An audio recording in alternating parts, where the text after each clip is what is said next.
Hello, welcome to everyone who has joined the GRDC webinar on spray drift. As you're all aware, the APVMA have recently made changes to the application of 2,4-D, and we're running this webinar to discuss what these changes mean for our Australian grain growers. My name is Kylie Dunstan. I'm the Head of Corporate Affairs at the Grains Research and Development Corporation. Thank you very much for joining the webinar. We appreciate you taking this time. While you're all on time and we've got about 130 people on the call, we're just going to give it a couple of minutes for the others to join in. So while people continue to come online, you're lucky enough to listen to me give a quick overview of GRDC, who we are and what we do for you.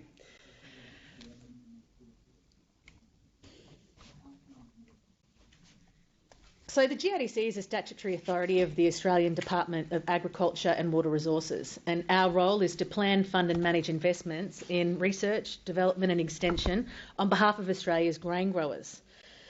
So how do we go about doing that? GRDC invests the levies coming in from grain growers across Australia together with funding from the Department of Agriculture and Water Resources. At present, we invest about $190 million in 720 projects on priority issues. These priorities are determined through close consultation with our industry representative organisations, the GRDC regional panels, regional cropping solutions groups and networks, and all other interested stakeholders, particularly including our most important stakeholders, who are you Australian grain growers, extension professionals and our research partners. In our new 5-year R&D plan, we've identified 30 key investment targets. These kits underpin the delivery of GRDC's purpose, which is creating enduring profitability for Australian grain growers. If you're interested in having a look, and I'm sure you all are, have a look at the new 5-year R&D plan. It outlines our strategic approach to our investments, and it's at it will provide you the link on the website, and you can read more about the details of our key investment targets, which are the priorities that we've established for grains research and development and extension in Australia. Our investments range from molecular biology to whole farming systems research, and our carefully balanced portfolio of investments include everything from long-term high-risk blue sky research to short-term outcome-focused applied R&D at the local level. And our investments are all geared up to deliver results and ultimately break new ground for Australian grain growers. So while we've been waiting for everyone to join the call, I've just given a little overview about who GRDC is and how we invest in RD&E to benefit Australian grain growers. We've got about 170 people on the line, and we had about 320 register. So for those of you that have just joined, I've just given a little overview about who GRDC is, and as you're all aware, GRDC has hosted this webinar today to specifically address the 2,4-D label changes, as we know that this has a direct impact on you as a grower and how you go about doing your business. We also acknowledge we have plenty of advisors and consultants on the call today, and we thank you all for taking the time to participate and the important advice you provide to growers. So before I get going, I just want to give you a quick rundown on what to expect today. I've already done the intro and the GRDC overview, and the first half of today's webinar presentation will be a presentation by Jason Lutzi, Dr. Jason Lutzi from the Australian Pesticides and Veterinary Medicals Association.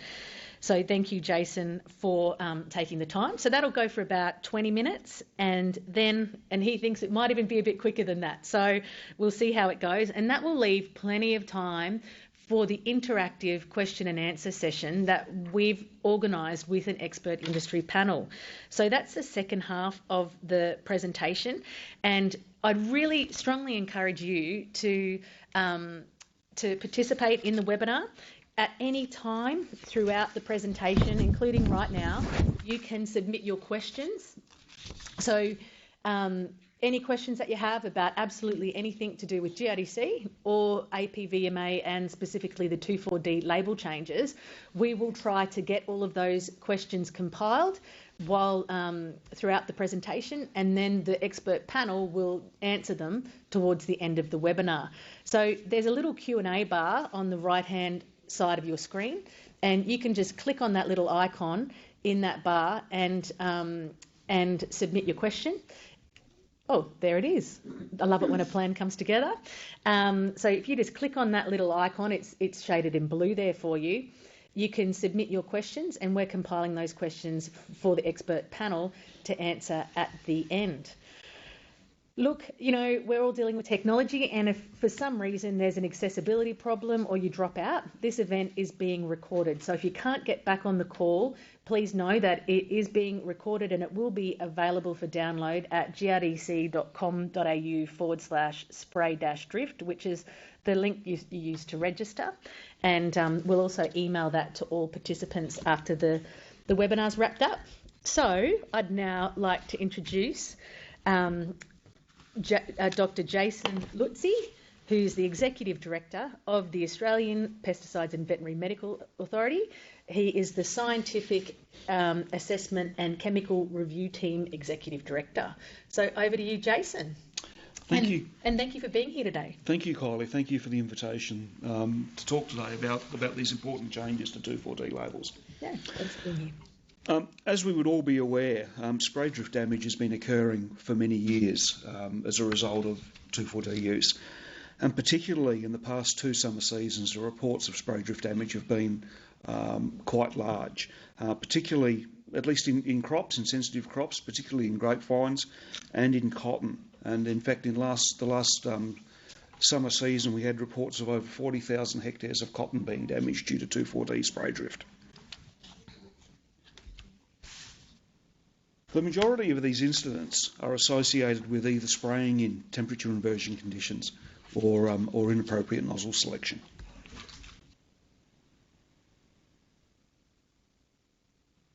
So what's changing? What we have changed, is bring all labels to the same standard. Now, I should note that this is an interim change to 2,4-D labels. We currently have 2,4-D under formal review or reconsideration at the APVMA, and these changes may be varied. There may be additional changes to these instructions as we proceed to finalise the review. The instructions on the permit that are available on our website and will be available where you purchase 2,4-D detail those changes. There are 2 sets of instructions on this permit. The first set of instructions applies to all products, and they're associated with requirements about use of 2,4-D during inversion conditions, or an actual explicit requirement not to use 2,4-D when temperature inversions exist. There are instructions surrounding the use of a very coarse spray quality, and then there are product-specific changes relating to downwind buffer zones, which actually vary according to the product you may be using and the application rate you may be using. So as I've said, there's now a requirement not to use nozzles that produce droplets no smaller than the very coarse spray category. There are some mandatory record-keeping requirements that are detailed on the new permit instructions, the new label instructions. And then there are some additional advisory statements about spray application during the summer period that adherence to these instructions will further reduce the risk of off-target movement of 2,4-D. On these instructions, there's some, as I've noted, there's a prohibition against or a requirement not to spray during inversion conditions. There is also a description to help you, as you would understand, about how to recognise when these inversions might be occurring, such as during times of fog, when smoke or dust is hanging in the air, and when cumulus clouds are collapsing towards evening.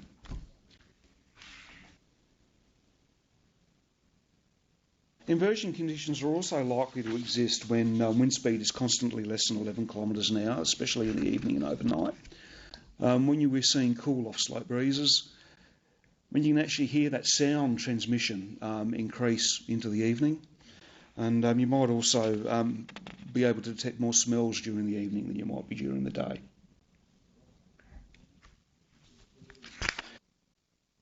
Now, the new instructions for use of the product-specific are actually quite complex, and I'll just run through those briefly.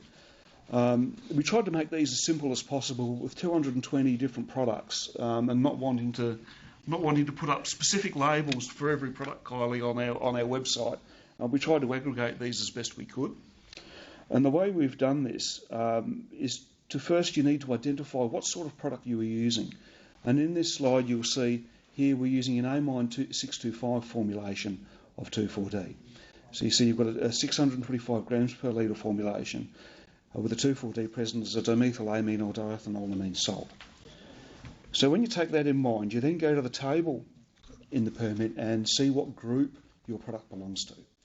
So in this instance, we can see in the far left-hand column, your product at 625 grams per litre of DMA and dimethylamine salts belongs to group 9.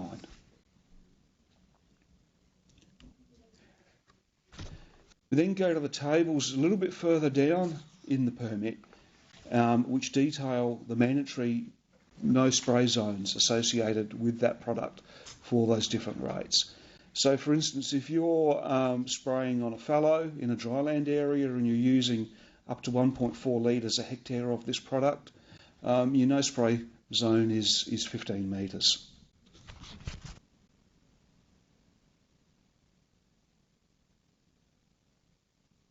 There's also some requirements or instructions, some guidance surrounding spray timing.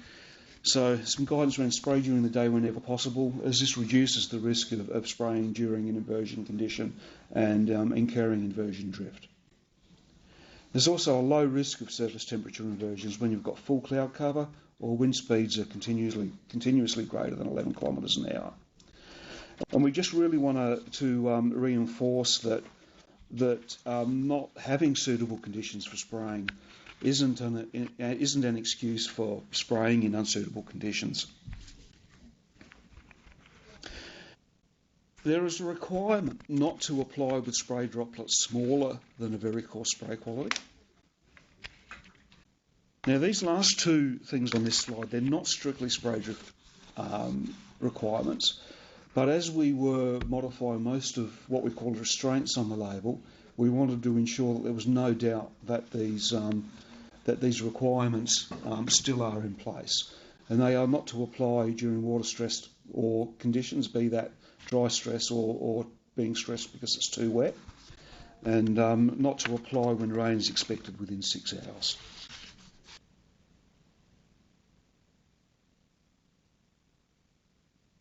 There are new uniform requirements for monitoring and record keeping. Now, these records must be kept within 24 hours, must be recorded within 24 hours, and they must be kept for a minimum of 2 years. Now, these instructions regarding record keeping are fully supported by all control of use authorities. Can I just take a moment, Jason? Sure, Kylie. So at any time, if people have got a question, they just need to go to the right-hand side of their screen. There's a little Q&A icon there. You can just click on that, write your question to us. We're compiling those questions, and after Jason's presentation, the expert panel will try and answer as many of those questions as we can in the 30 to 40 minutes we've still got available at the end of this presentation. So kicking back to you, Jason, but just a reminder to everyone to please keep those questions rolling. We've got quite a few, so thank you very much. It's a very complex topic, and I'm sure you've all got lots of questions, so please keep them rolling in. Thanks, Jason. Thank you, Kylie. We'll just briefly run through what these new record-keeping requirements are. First, you must record the date and times of use of the product, the location where you're actually spraying, the trade name of the product and the rate that you're applying, what you're actually applying the spray to, whether it's a fallow or a sorghum crop, the wind speed and direction, the air temperature and the relative humidity, and then some information about your spray setup, what nozzles you're using, the spray system pressure, etc. during application, and the height of your spray boom from the ground, and your name and contact details.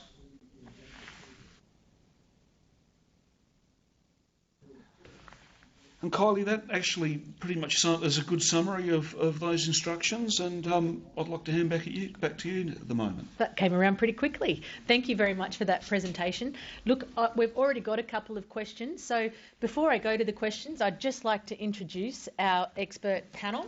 So, of course, Dr. Jason Lutzi from the APVMA, who's the Executive Director of the Scientific Assessment and Chemical Review Team. We've also got Dr. Ken Young, who's Senior Manager for Crop Protection here at GRDC, who is joining the panel. Thanks also to Mr. Peter Cousins. Peter is a Hit Your Target champion, which is a campaign that's being run on spray drift application from grain producers South Australia. We've got Mr. Andrew Wiedemann, who's Chairman of Grain Producers Australia. As I mentioned in the GRDC overview, Grain Producers Australia is one of GRDC's industry representative organisations, along with Grain Growers Limited. We have Mr. Dave Rumbold, who's also joining us from New Farm. He's the Australia-New Zealand Regional Lead for Regulatory. So that is a quick intro into our industry expert panel. These guys are here today to answer your questions. As I said, we've got a fair few questions that have already come in, so please keep those questions coming. The first question I'm going to throw to is the very first question we got. So obviously a good grower is an early riser, and it came in at about 5 o'clock this morning. So I'm probably the question is, the coarse spray droplet will decrease the coverage on grass weeds, leading to even more resistance in feathertop roads, barnyard grasses, etc. Where do you think we're going with this? So should I start with you there, Jason, in relation to the spray application, and then Ken, I might get you to comment in relation to resistance.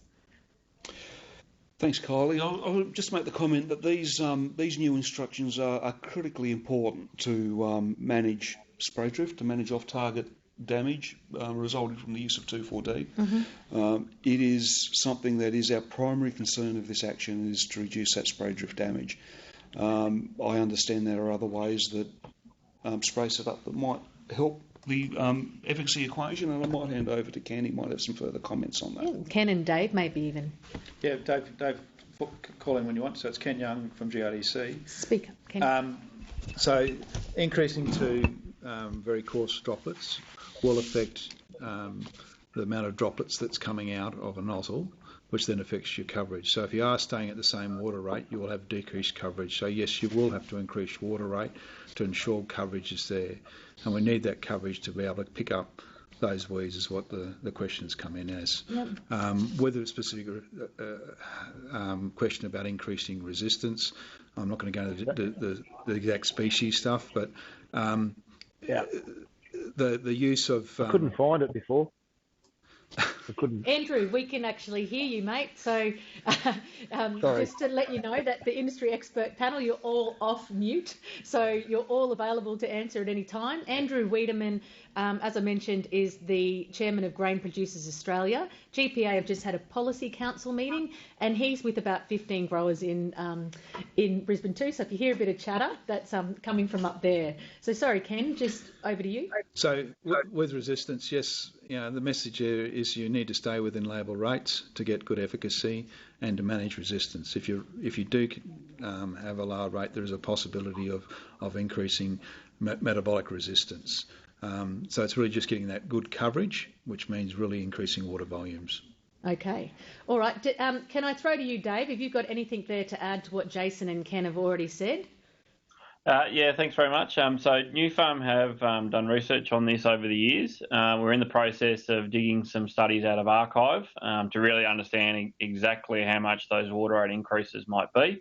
There's also, for those that have it, a few technology options here. So anyone that's running a twin boom line system that can put the 2,4-D through one boom line with very coarse droplets, and the glyphosate and anything else that's appropriate through a different line at medium or coarse, can certainly still comply by utilising those sort of systems. And we're also looking at some broader research around formulations and adjuvants, but we're a little bit not quite as advanced on that as we would hope. So we'll certainly be looking for that more towards next season. Okay, thanks, Dave. Before I throw to you, Andy, I'd just like to remind people that There is a plethora of resources available at www.grdc.com.au// or dash to try the / spray-drift. Now, that website includes a whole range of resources on spray application, including a new fact sheet that GRDC has just finalised last week on very coarse spray application and best practice there. So we will email you that link following the webinar. That link to that landing page will have all of those resources, the recording of this webinar, and the Q&A. So all of the questions that you've submitted to us, if we don't get a chance to answer them on the call today, we will answer them, and the Q&A will be available on that landing page. So Andy, have you got anything else to add there on coarse spray droplets and the decrease in coverage on grass weeds, or are you happy for me to move on? Look, Kylie, our experience from using coarse droplets has been that it has made no difference to our application. I think the important thing to recognise is that with increased water rates, is what's being quoted here, will also increase the efficacy, and that's our experience. And I think that for a lot of farmers, particularly in my area, that's been their experience as well in terms of increasing water rates. Does do that. I think where we run into trouble is obviously in the hot temperatures, when the temperatures increase, and having a larger droplet, it certainly increases the likelihood of the droplet actually hitting the target. Whereas in the past, our experience has been about using lower water rates and smaller droplet sizes. We've actually reduced our efficacy because of the temperature and the droplet not actually reaching the target before it vaporises. So I think that, you know, what's being proposed here, a lot of farmers are already undertaking and doing, and I think that the work that's been carried out over the last probably 10 years by New Farm, GRDC and others, and certainly from the consultancy world, most people in the farmer land are used to Bill Gordon's, the Craig Days, the Graham Betts and the Margot Bryans, being out there in the coalface with a lot of farmers who are probably on the call, and a lot of the resellers that are on the call and working around this technology and the changes. So for a lot of farmers, this won't be really big news, but it will be a change in the way that we go about using, obviously, 2,4-D. Excellent. Okay, we've got about 22 questions that we still need to get through, so keep them coming in, but I'm just going to try and whip through a couple now. So the next question was also submitted prior to the webinar today. Under the new label requirements, what does advisory actually mean? Is it a requirement or a recommendation? What are the ramifications of not adhering to the advisory? I think this is probably best place for you, Jason. Thanks, Kylie. The advisory statement is just that. It's not enforceable at the moment. The enforceability relates to the use of the very coarse spray quality. However, it's considered that using those extra controls under that advisory statement, such that the risk associated with spray drift will be decreased if you do follow those advisory instructions. And that's what this is all about. It's minimising the chance of spray drift having an adverse impact on adjacent farms or other industries. That's correct, Kylie. Yeah, okay. Anyone else want to add anything to that one? Okay, this person had a very considered range of questions, and we've got it's a quadruple bunger, so I'll keep going with it. What consideration, if any, was given to the impact of those changes that these changes would have on camera sprayers, specifically the fact that camera sprayers cannot achieve the spray quality mandated on the label? Thanks, Kylie. Back to me by the look of this one. I'm looking at Jason. You can't see me, but I'm looking at him. I think I'll flick to him and then Ken. Thanks, Kylie. For camera sprayers or optical sprayers, we're aware that there are some problems with compliance with these instructions for those sprayers. Look, and we're currently working with the registrants or the chemical product manufacturers that have instructions for the use of those optical sprayers on their labels to see what we can do in the coming weeks to enable their use. Perfect. Ken or Dave, any comment? I'm going to pass on to Dave. Dave? Yeah, so New Farm's obviously in a unique position where we sell the products that are labelled and we actually sell the equipment in the weed-it system through Croplands. So we're in the process of collating a fair bit of data to be able to go to the APVMA, and I think the concept will probably that it'll be done under permit for this year, and then be set up ongoing for the next season. Okay, I'm going to stick with you, Dave, and see if you can have a crack at this one. So what, if any, consideration was given to operators whose equipment cannot produce high enough water rates and pressure to be able to run high-pressure air induction nozzles while still maintaining acceptable levels of productivity? Specifically, the machine will be slower and they will need to stop to refill much more often. A negative effect on productivity over large areas, a disincentive to operators. There's a lot in that question, obviously. Okay. Well, I might. Do you want me to handball it to Andy Wiedemann?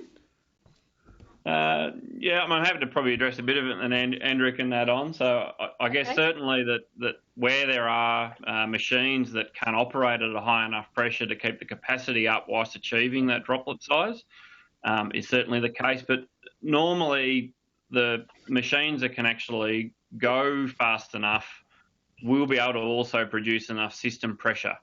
So there will certainly be some losses in productivity, like the spraying won't be able to occur as fast as it has been in the past. One of the trade-offs to that is that by slowing down, you also get better efficacy. So there is going to be some trade-off here, but it wouldn't be a complete carte blanche that everyone's going to be completely affected. And we know that there are a number of growers that are already successfully adopting this approach. So I'm not sure if you got anything to add, Weedy? Look, the only thing that I would suggest is that perhaps with the new high clearance sprayers, there's a number of new technologies there where people can actually alter the droplet size and still use lower water rates in that technology. And I think as time goes on, we'll see more and more of that become more and more available, more affordable to farmers to be included on new boom sprays and on older boom sprays. So in my area, again, specifically, I don't think anybody would have equipment that would struggle with the new recommendations in terms of being able to apply it. But I think that it's really a matter of just understanding some of the ramifications of not using it, that where farmers will need to be more focused and more determined around how they go about applying it appropriately. Okay, thank you.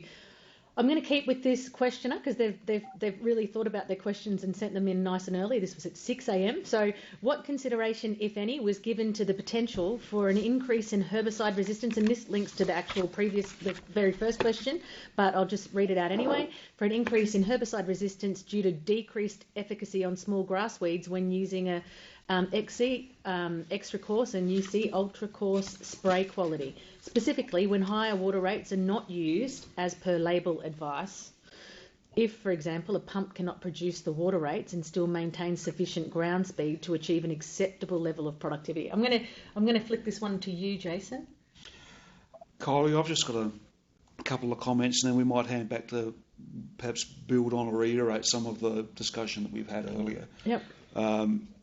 Again, I'll say the rationale or the reason for us making these changes is to ensure continued access to 2,4-D, to ensure that spray drift damage is controlled and is reduced from what we've seen in the past. And our expectation is that growers will be using product within the new instructions that we've established. Okay, perfect. Has anyone got anything else to add? We've got about another 18 questions, so if not, I'm going to keep pushing through. For a reseller... Yep, go ahead. Andrew here.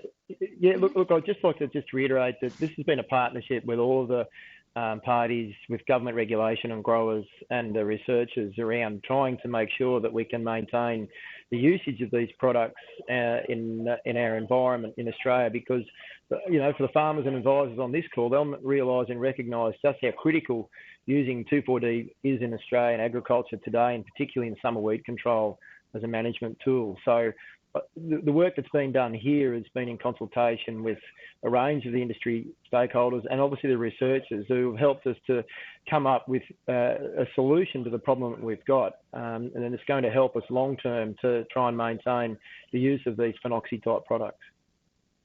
That's a really, really good point and well made. Thank you, Andy. Okay, so I'm just going to keep flicking along. For a reseller selling a drum of 2,4-D to a customer, a grower or contractor, does the reseller have to provide a hard copy of the permit, or is an electronic copy via email acceptable? Jason, have you got an answer for that one? Kylie, the instructions have to be effectively communicated to the grower. Look, I think we might, whether that email delivery is actually acceptable or not, we might have to come back and confirm that. Okay, cool. In the written answers to the Q&A. Perfect. So we will, as I mentioned, we're compiling all of these questions. We will actually have written responses to every question. We will go through a process of validating those responses over the next couple of days and make them available on the website www.grdc.com.au/spray-drift. And we will email you that link. So can I just jump in there as well, Kelly? Yep, Dave? Yep. So New Farm's interpretation is that there is no requirement for a hard copy. It is just a copy has to be provided. So we are working on the assumption that electronic copies are okay. And we've just made all our updated labels available on our website. If people go to newfarm.com.au and scroll to the bottom, there's a link in the bottom left. So anyone that's interested in our labels, it's there. And that's certainly our understanding that electronic is okay. Okay. Excellent. As a farmer, what actually needs to be recorded for weather? The instructions say something vague like weather at time of application. But what if the application is over several hours? One document says that nozzle brand needs to be recorded, and then the other says that it's only the droplet size. I might actually be very risque and scroll back to the presentation. So, Jason, this is probably one for you. Kylie, the instructions relating to weather conditions, firstly, they relate to wind speed and direction at the time of application and air temperature and relative humidity.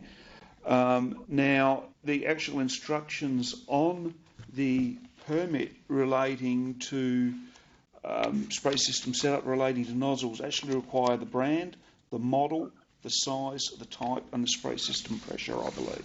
Okay, perfect.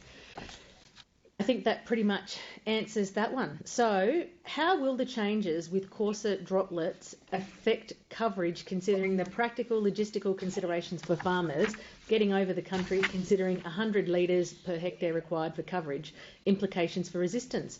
So I think we've covered that one pretty comprehensively. Is there anything else anyone wants to add? Okay, Victorian control of use regulation state records must be made within 48 hours. Does the APVMA requirement override this? Yes. Yes. So federal legislation usually, gazump state. So you win, Jason. Okay, wind speed, 3 to 15 kilometres per hour, but we need a wind over 11 kilometres per hour to ensure no inversion. Can we get the 15 kilometres per hour up to 20 kilometres per hour? Again, I'll just flick to Jason. Kylie, this is something that we will be considering as we go forward with the finalisation of the review. At the current time, the label instructions for 2,4-D have a 15 kilometre an hour ceiling on it, and that's what we've stuck with these new revised instructions. Right, so you've gone through the industry consultation process, you're continuing to receive feedback and to take that on board. That's correct. Okay, great. Sorry, I'll just say, just for Jason to So this reiterate, is Ken? Sorry, it's Ken Young. So with the relationship with 11 kilometres hours is an indication in the evening of when an inversion could be present. So can you just take it a step back and just make that point? So the question was two parts. One was talking about the 11 kilometres an hour, which is on the permit. Now that's associated as an indicator an inversion could be present, where the APVMA instructions are 10 to 15 kilometres an hour, which is to do with general wind speed. Okay. You should not be spraying when there's an inversion. Okay, so that's the top line message to everyone. Do not spray if there's an inversion, full stop. Correct. Okay. Kylie, that's actually the most critical part of this label change, is that under no circumstances should growers be using this product in inversion conditions. And why is that? The very high risk of long range movement of small droplets of 2,4-D. And then that has a flow on impact down the way. Okay, so This is technical, so I'm just going to read it. Regarding the VC, very coarse, minimum requirement, which is according to the ASABE 572.1 surfactant added. According to the permit, what does that mean for operators with air injection type nozzles who dial up a coarser droplet that may not necessarily be tested and categorised according to the standard? I might go to Ken and then Dave. Well, currently the legislation is very coarse, so until those nozzles get categorised, they under the legislation they're not compliant. And what does that mean? What does that mean is that really they've got to get put pressure on those, get those nozzles classified under the standard. Okay. So Dave, have you got anything to add on this one? Yeah, so I think these will be the nozzles that are the twin fluid design where it's actually got an air compressor line into the nozzle body, and you can change the pressure of the flow rate of the spray mixture as well as the pressure of the air that's being injected through the compressor. I haven't actually looked in detail of any of these bits of equipment. The first port of call I'd recommend anyone is to talk to their supplier and see what testing they've done, because in theory they should know at certain maximum pressures in combination with the fluid what the droplet spectrum is. So I'd certainly encourage as a first instance to talk to the supplier of the machinery. Excellent. Has anyone got anything to add there, Andy? Kylie, I think Dave summed it up pretty well, and I think that as time goes on, we'll come up with solutions to the problem here so that growers can check for very coarse droplets, and we all know there's litmus paper around, but the practicality of doing that is not easy. But I think in time we will continue as an industry to work where we need to, with obviously GRDC and others, around educating farmers and chemical users right across Australia, and that's an initiative that we're hoping to push in the very near future out, and particularly around these label changes, and it gives us the profile and the understanding to be able to do that with farmers and advisors. Okay. Thank you, Andy. So I've got a more of a comment, and I'll take this on board, and it's something I think we should look at if we haven't already. But it would be great if we could get a short YouTube video on how to spot an inversion. Now I know GRDC has some fact sheets. I know we've got some video, but Ken, do we have something specific on a YouTube video on how to spot an inversion? I'm not quite sure we've got videos either. We've got information there. But I do know that Mary O'Brien has produced a little video clip on her website. So search for Spray Girl and go to her website. She's got a clip there about inversions. Beauty. Okay, and it's something that I'll feed into our video production team as well. So, and I know that... And obviously, Kylie... And Kylie, it's Andrew here again. This is, again, something that the industry is trying to work towards as well, and there's obviously work being carried out in South Australia at the moment, and I know that I think Peter couldn't get on the call, but it's important to understand that there are... He's back. So if Peter's there, we might get him to comment, perhaps. Okay, thanks. Sorry, Peter. It's great to have you back on the line. So any comments that you've got in relation to how to spot an inversion? I think our technology has failed us. So over to you, Andy. Yeah, sorry, Kylie. Yeah, so look, Peter's done a lot of work in South Australia where they're setting up weather stations that are basically targeted at looking at this throughout the Clear Valley, and obviously that's an issue for us. But I think long term, the work they're doing there will help us to look at other areas right across Australia where we might be able to get early detections around inversion. And obviously with the advent of GPS systems, it's actually led to us spraying more and more at night. And I think from some of the research work that we're seeing now, by going to a coarser droplet, we may actually be able to spray more in the daytime than we have previously been or thinking about. So I think it's a both ways here. One is we're going to learn more as time goes on from the experiences that farmers have. But I think from the work that people like Marg O'Brien and others have done, then we'll be able to benefit from that. And we may be able to alter the time we're actually spraying. As somebody said to me the other day, I'd rather not spray at night. Okay. Anything else you would like to say about that, Jason? Oh, I'm good, Kylie. Okay, I've got a couple of technical questions about cameras. So, where does a camera sprayer stand in terms of the new nozzle regulations? And also, the next question, and we might deal with them together, is about the weed-it automated spot spray system. So, they're both the same? Okay, okay. All right. Well, if we might go to you first, Jason, and then we might go to Dave about spot sprayers, the weed-it automated spot spray system, and the camera sprayers. Kylie, as we've noted previously, there are some limitations with those systems at the moment, being able to generate a very coarse spray quality. We are working with registrants such as Dave Runbold to see if we can develop some solutions for the use of that technology. Okay. So, anyone else got anything to add on that one? Yeah, just a quick one. So one thing I did forget to mention is the reason why we're a bit limited with the technology at the moment is the speed that the nozzle needs to activate, form the spray sheet, and then shut again is a bit limiting in the style of nozzle you can use. So as well as what I mentioned before about getting some droplet data and those sort of things and what we currently have, we're investigating if there are some nozzles that can produce very coarse and still be efficacious. But again, building on those weed resistance points before, we really need to be confident that they're going to work. So that's a bit of a longer term view, but the immediate one is getting that data together on the current setups with the nozzles that are currently used.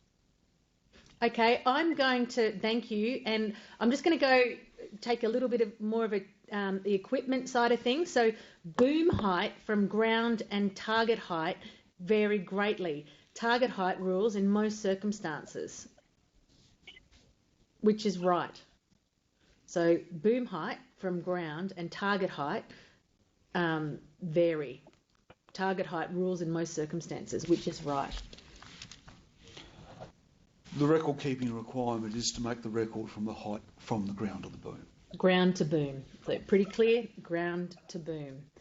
Boom sprayers have a requirement. Andy? I'm just opening my label. It's Dave. I think. Dave? I'm pretty sure the wording. Sorry, I'm just scrolling. So the wording on the labels, the record keeping is a bit silent on it, but if you actually look at the buffer zone section of the label, so the instructions before the tables for the buffer zone start, is its boom heights 0.5 metres or lower above the target canopy, which is then there's a note, the higher of either the crop canopy or the target weeds. So the height isn't linked to the ground, it is linked to that top of the apparent canopy that you're actually spraying. So in an in-crop situation, it's going to be the top of the wheat plants, for example. In a fallow situation, it's going to be the top of the weeds. Thanks, David. They're two slightly different requirements. One is related to the buffer zone, and the other one is actually related to the actual recording requirement. And I think this is something that we're going to have to consider through the finalisation of the review. So just a bit of clarity in relation to the definition? For the ongoing requirements. Okay. So boom sprayers have a requirement for XC between October to April, but aerial application only has a VC recommendation year round.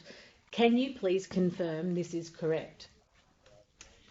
Yes, that is correct, and we're currently working with the 4As on some further refining of restrictions around the use of aircraft with 2,4-D. Okay, so with regard to the very coarse spray quality for aerial application, is this the VMD or the DV 0.1 position when measured on the AAAA calculator? We are currently working with the 4As on that, and we'll be providing more guidance surrounding application of 2,4-D by air in the coming weeks. Wonderful. Now, just flicking back to inversions, it's a comment and a question. Looks to us like almost all the issues are related to spraying during the wrong conditions. Inversions or at night and not much direct drift. No one in their right mind would be spraying amine within 15 metres with cotton, tomatoes or vines downwind.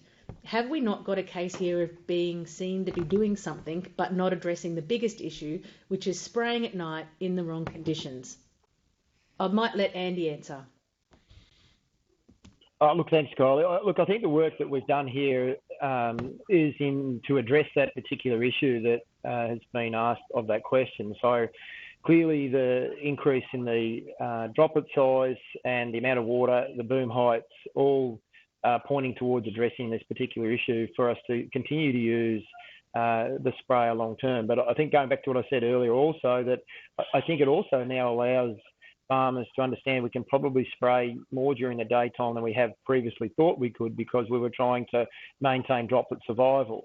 So by using that larger droplet size, that does allow us to go into an area where we haven't probably sprayed before with some of these products. So I think that we're actually trying to address that very question by going down this pathway with these changes to the label. Okay, I'm just going to keep going, recognising we've only got about 13 minutes and we've still got lots of questions. So we have a question on 2,4-D and volatilisation. Could you touch on this? I read Amicide Advanced 700 will volatise at 50 degrees ground temp, which would see our summer, which we could see on our summer fallows. I might ask you, Jason.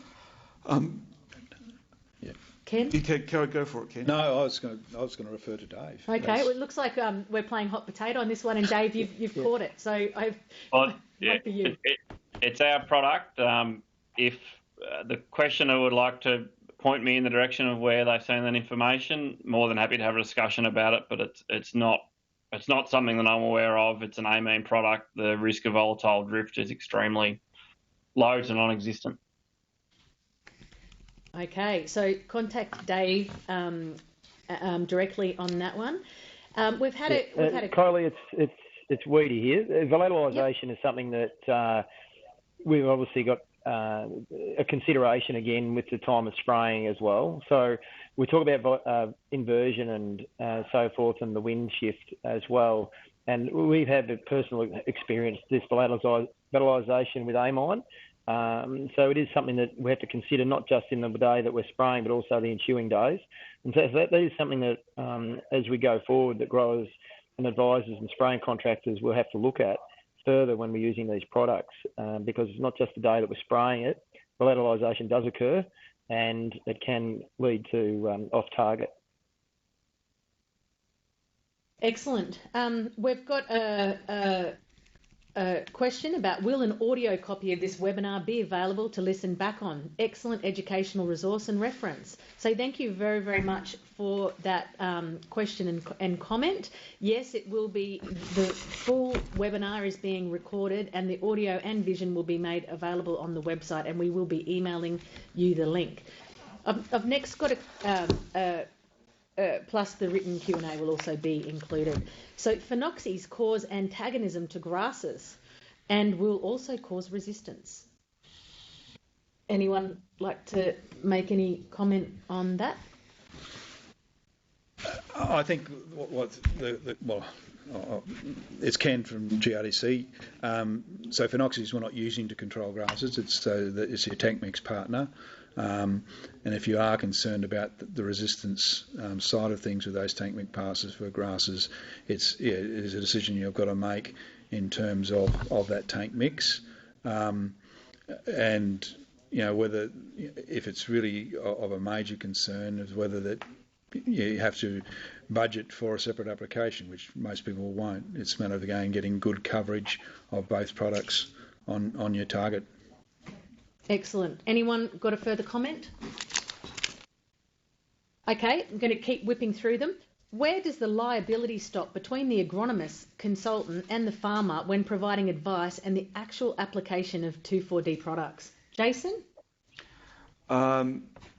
Look, I think I might pass that one to somebody else. That's not strictly my field. Have we got Peter back on the line or not?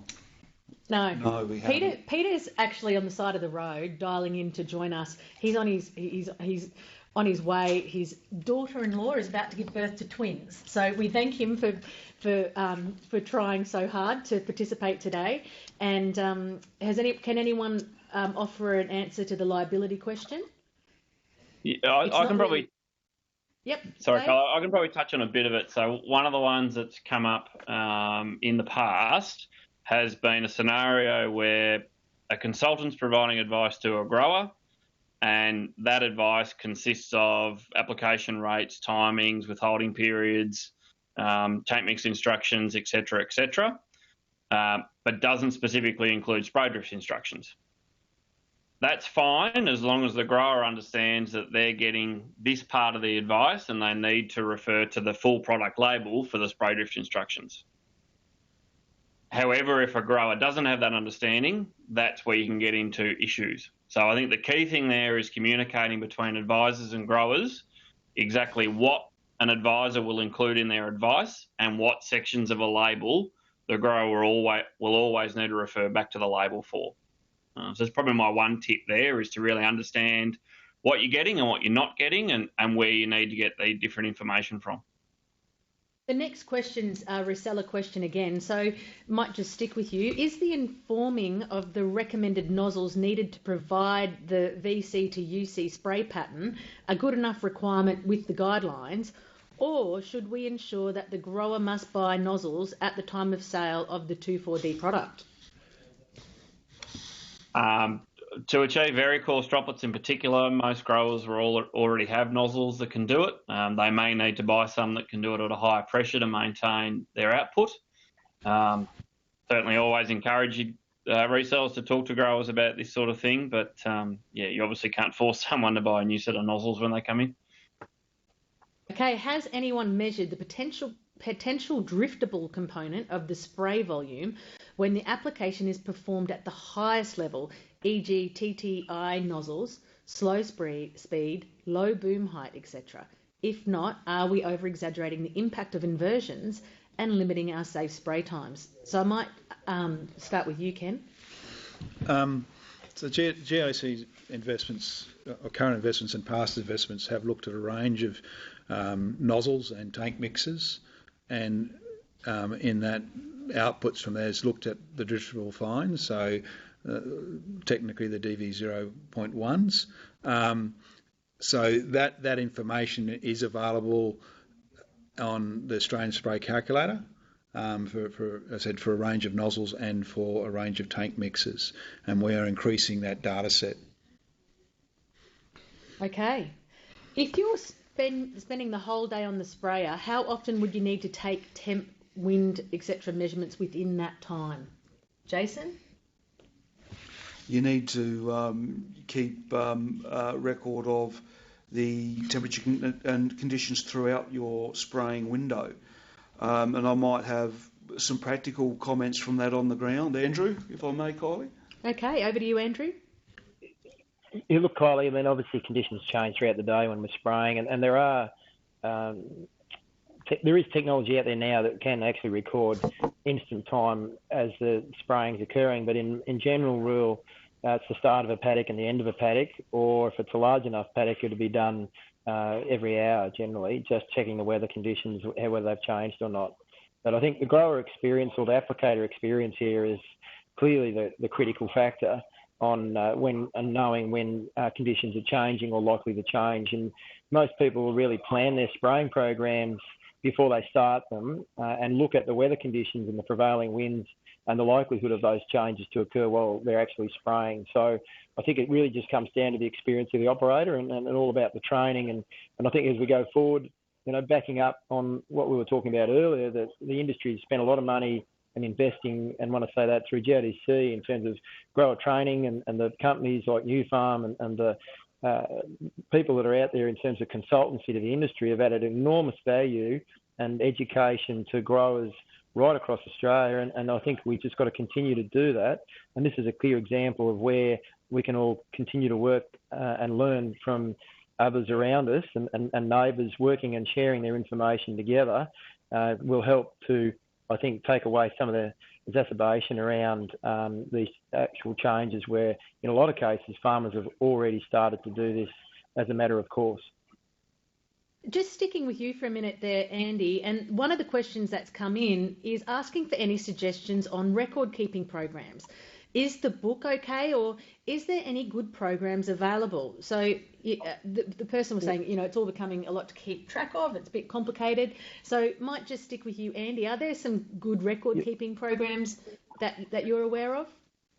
Oh, look, there are, and there's numerous products out there right across Australia that are there. Look, in our own circumstances, we've used Paddock Action Manager for 20 odd years, and it's always kept up to date, and it's an electronic platform that provides us the opportunity to enter the data. But there are a number of manufacturers also out there like John Deere and Case and New Holland who are providing software packages out there to farmers.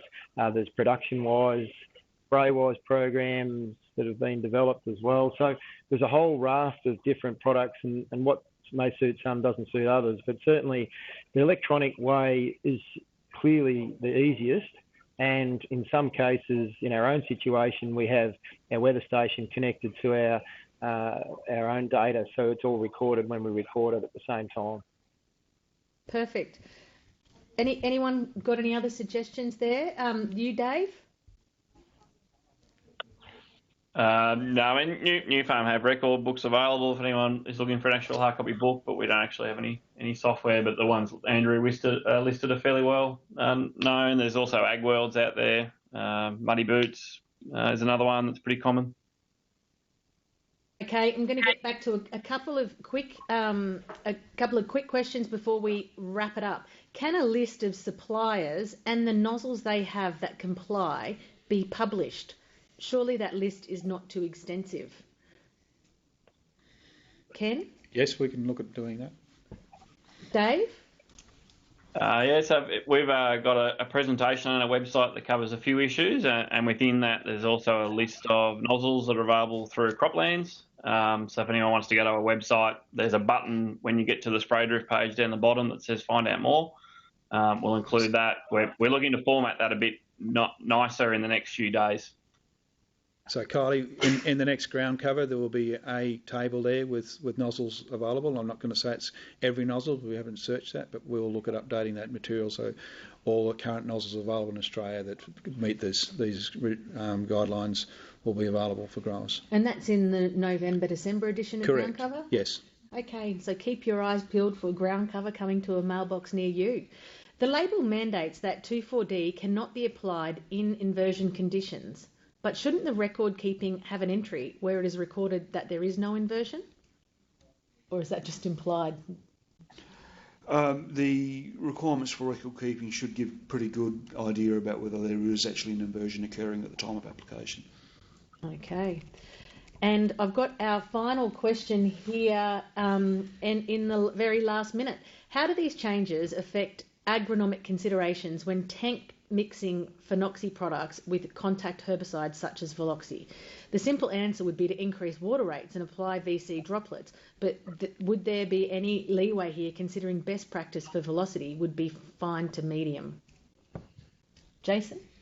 Kylie, there was there appeared to be a number of elements to that question. Can we just come back? Yeah, so how do these changes affect agronomic considerations when tank mixing phenoxy products with contact herbicides such as Velocity?